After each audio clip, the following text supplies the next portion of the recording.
রাত বাজে সন্ধ্যা 7টা। দেখেন হঠাৎ করে একটা এই যে রাস্তা গাড়ি নষ্ট, মায়াগঞ্জ হাতির ঝিলের এখানে ঠিক পুলিশ প্লাজার পিছনে এই গাড়িটা নষ্ট হওয়ার কারণে এই দিক দিয়ে পুরো রাস্তা জ্যাম লেগে গেছে। আপনারা দেখেন ওইদিকে পুরো রাস্তাটা জ্যাম, দেখেন এই যে সব দেখেন একটা গাড়ির জন্য, এরকম একটা গাড়ির জন্য যে সামনে মানে জ্যাম লাগে যেতে পারে, এটা আসলে আপনাদের দেখার উদ্দেশ্য।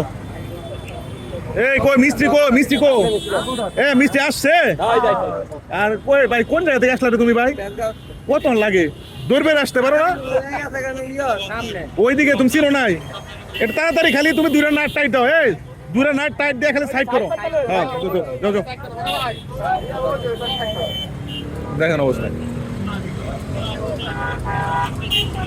এই দিক দিয়ে যাইতে পারবেন? হ্যাঁ এই দিক দিয়ে কাজ করতেছে, এই দিকে যান।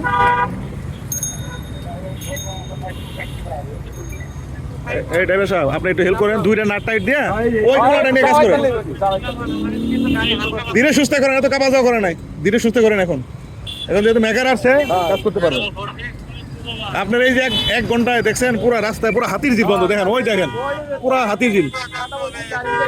এটা মাল বোঝা, এটা তো রেকার বাজায় সরানো যাবে না, চাক্কা নাই দিয়ে রেকার বাজালে মালগুলো পড়ে যাবে, মালগুলো নষ্ট হবে, রেকার বাজালে মালগুলো নষ্ট হবে, এই জন্য লাগানো হয় নাই। এটা গাড়ির জন্য পুরো হাতি ঝিল, মানে পুরো রেকার লাগালে মাল টাইলস এমন লাখ লাখ টাকার টাইলস নষ্ট হয়ে যাবে, তো এটা তো নষ্ট বুঝে না, এই জন্য ওই যে প্রায় 1 ঘন্টা সময় লাগছে। দুইটা টাইট দাও, দুইটা, হ্যাঁ দুইটা নাইট খেলে হালকা টাইট দাও। ফিটনেস নাই, কাগজে কিন্তু ফিটনেস আছে, আপনাকে দেখাইলাম, এটা আপনাকে দেখানোর জন্য। এটা গাড়ি হঠাৎ করে নষ্ট হয়ে যেতে পারে,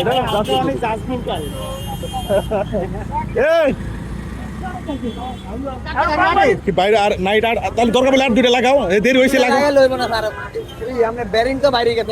সাবধানে, পা জানি যায় না, পা গেলে ভাই দাম করে চাপাইতেছে ভাই, জ্ঞান জানো একদম বামে চাপাই দাও। এই যে এখন রাস্তাটা ক্লিয়ার হয়েছে, একদম বামে চাপাই দাও।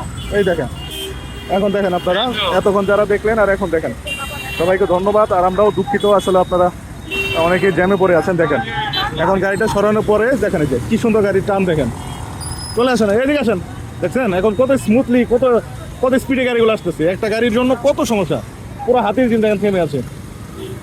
এরকম আসলে অনাকাঙ্ক্ষিত কিছু ঘটনা, যান্ত্রিক ত্রুটি, বিভিন্ন জায়গায় দুর্ঘটনা, অ্যাক্সিডেন্ট, এই কারণেও রাস্তায় জ্যাম লেগে থাকে। আমরা একটু ধৈর্য ধরি, চাপাই দেন। যাক অবশেষে গাড়িটা চাপাই দিছি, আল্লাহ পাক রহম করছে, রাস্তাটা এখন ক্লিয়ার আছে, সুন্দর। সবাইকে ধন্যবাদ।